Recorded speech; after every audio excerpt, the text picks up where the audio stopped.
Hi everyone, I'm Jay Mullings from Written Mirror. Recently I produced a video, Success-Induced Anxiety.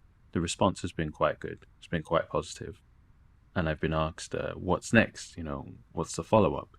But also I've been asked by people who are writers or people who are indicating that they're having a bit of trouble with putting things on the page or getting ideas out, if I could do something that was targeted towards, more of a creative-minded process. To that I say, sure, I'm here to help other writers, other creators, and just other people who are searching for inspiration on how to get their message out there.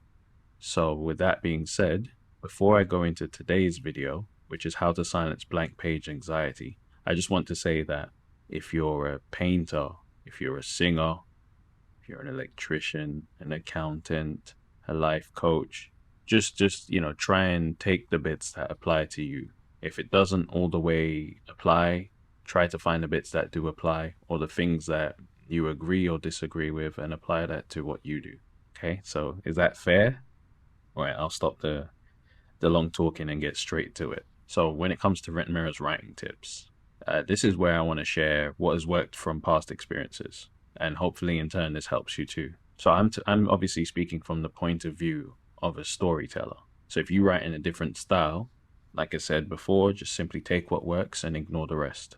So how do you silence blank page anxiety? First of all, I guess we gotta know what is blank page anxiety. And all it is, much like success-induced anxiety, it's this: you care a lot and it becomes a burden. This caring, overprotective emotion you feel for protecting your dreams, your skills, your ambitions.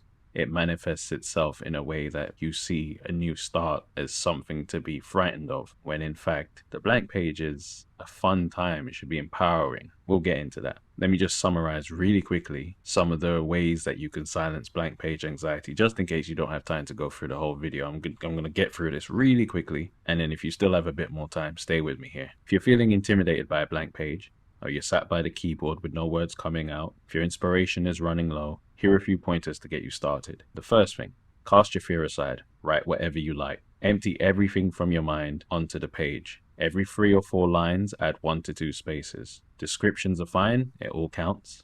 Think about comparators and record what you would do differently. Introduce your main character, or plot, or story, or wherever your topic or point of view is. Write down the problems, or the triumphs, the obstacles that your character or your story or whatever it is, whatever change that will happen, and things that they will go through. And of course, modify your environment. Those are the main ways of getting rid of blank page anxiety. So if you have no time at all to go any further, this is what you take away. If you do, however, have a moment to spare, or if you want to find out more, we'll get into each one of those points I've made. Cast your fear or anxiety aside. We all have a perfect story, script, blog, poem, or song in our head that we put off writing. We find the time for so many other things. Yes, I mean you, me, and anyone you know that writes. From my own experience, I tend to find last-minute excuses before starting a new project. I say to myself, it won't be better than my last project. I'm clearly wasting my time. I'm sure this happens to a lot of people too. Like, you've done really well or you're coming off a high. The idea of starting over again and just doing something else, like, it's not going to be better than the thing I did before. Even right now, to a certain extent, I'm feeling like, the last video I executed quite well. Said what I needed to say quite economically, and the visuals were quite calming and pleasing. How am I going to top that? Especially with a Mac that's, But anyway, the point is we all go through it. But then what's important now is to look at each new attempt as an opportunity to just completely wipe the slate clean and set a new top score. Empty everything onto the page. The blank page is the enemy, and I don't know about you, but I will not lay down and play dead for my enemies. So say this with me. I will defeat this page. Now let's even say it with more conviction. I will defeat this page. Now we can still do better than that. I will defeat this page. I think that sounds a bit more confident, right? Like, sounds like we know what we're doing.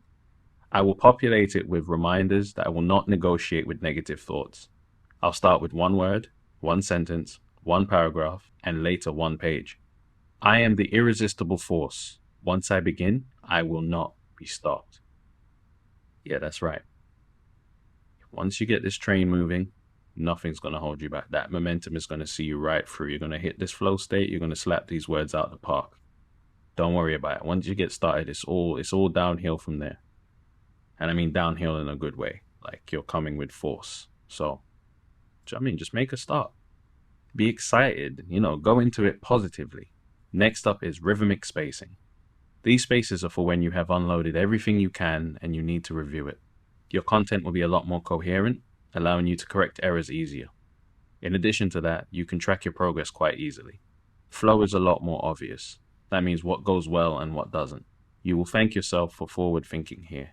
Basically what I'm saying to you is, when you're just emptying things onto the page, give yourself a little break between each thought, each sentence, each paragraph, each idea.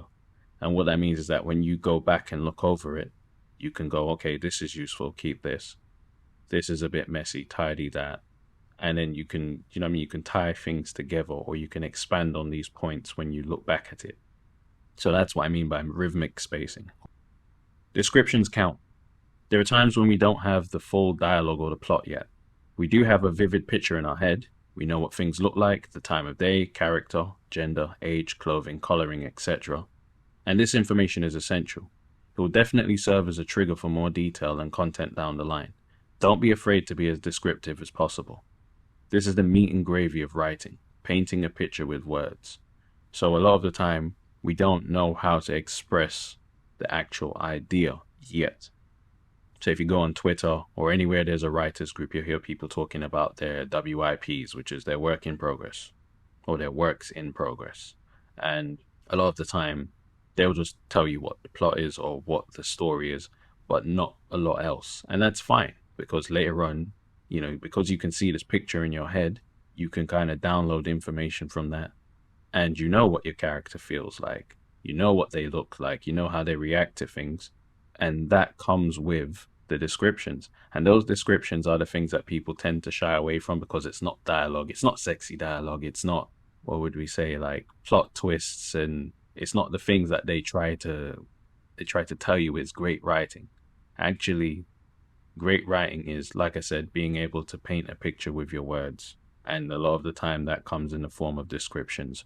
For screenwriting, it's different, because you don't want too much of that, especially if you're not a recognized writer, because the page count will stack up. But in general, description is never a bad thing. Being able to see what I see, or you being able to show me what you see, is never a bad thing. Again, it can help trigger the words, the paragraph, the sentences you need that you've been missing out on. So yeah, definitely count your descriptions. What I'll do differently. The perfect example to crystallize this is J.R.R. Tolkien versus George R.R. Martin. It's a lot of R's there, aren't there? They're similar but not the same. Tolkien was the measuring stick and the inspiration for Martin. He even admits it himself. If you can notice the similarities in your content, you're not plagiarizing. You're doing high-level analysis or research that will separate you from the run-of-the-mill writers. You can note things you would change, and as a result, your execution will benefit greatly and set you apart. So, for those of you who don't know what the reference I just made was, Tolkien, obviously, Lord of the Rings, The Hobbit, that entire, sequence of books in that franchise, versus Martin, who's obviously known for Game of Thrones, and his books, Songs of Ice and Fire, or whatever. But yeah, you get the point. The point is, he was influenced by it, and then he went and did his own thing. But they're not the same things, but that's what helped him get in the mindset for what he wanted to create, and there's nothing wrong with that.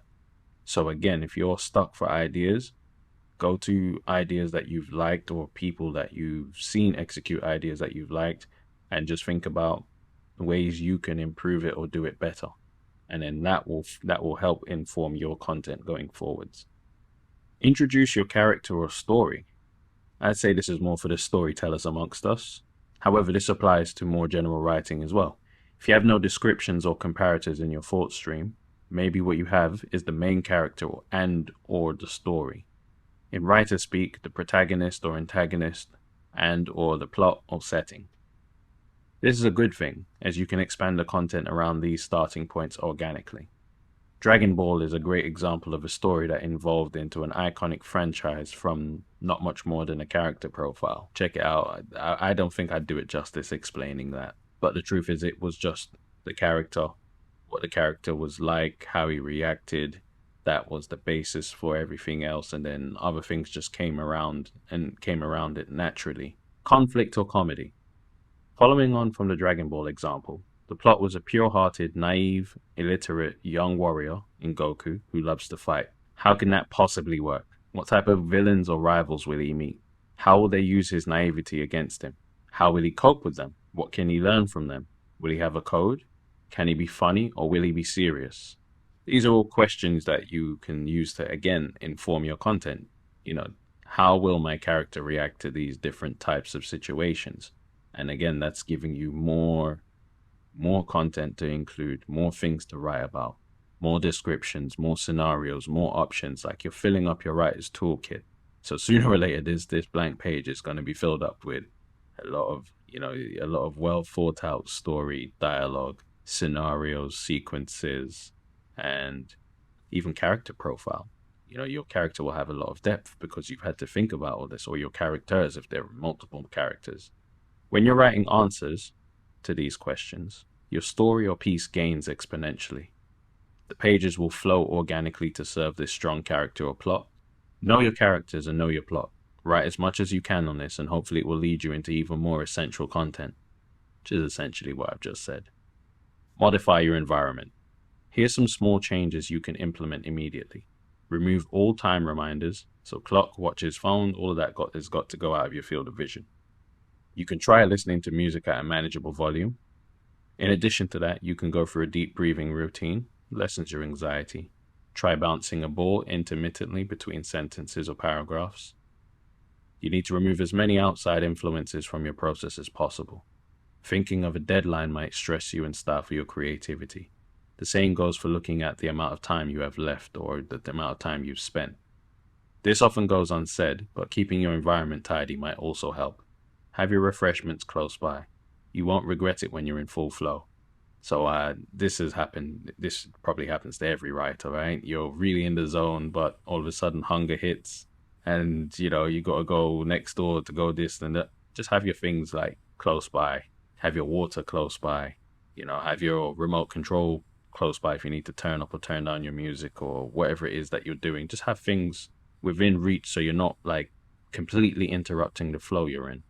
Of course, there are many other ways of quieting blank page anxiety, and this is just a guide. So if you have any methods for quieting blank page anxiety, share them in the comments. If you've come across this video and you don't write personally, but you know someone that does, definitely share this with them.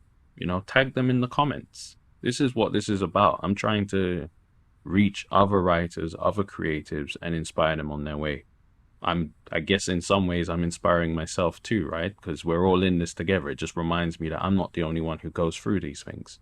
If anyone wants to know how to get a hold of me, you can follow me on Instagram and Twitter, which is @WrittenMirror, LinkedIn, J Mullings, my website, which is writtenmirror.com, and I'm now new to Patreon, so I'll be putting all these links in the description, and I'll even leave a link to the written version of what I've said, so that you can go and check it out. But yeah, another thing I'd recommend for encouragement is the Thought Book 1 and the Thought Book 2. I did compile these books with people who have goals and people who have ambition and people who are just on a journey to improving themselves in general. So I would think that applies to a lot of people. So even, like I say, if you've gone through this video and you're not a writer, I'm sure there must be something that this can spark in you that helps you in your field. Yeah, I want to say, sorry, before I get out of here, I know this is quite long. It's longer than the last video. I want to say a few thank yous. Thank you to the friends and family who have regularly checked out my stuff. I know you don't always comment on things or you don't always give me feedback, but I know you're watching. I know you're paying attention, and I really appreciate that. To the people on LinkedIn who have been very kind and connecting and sending me messages and telling me how much that they want to see me succeed.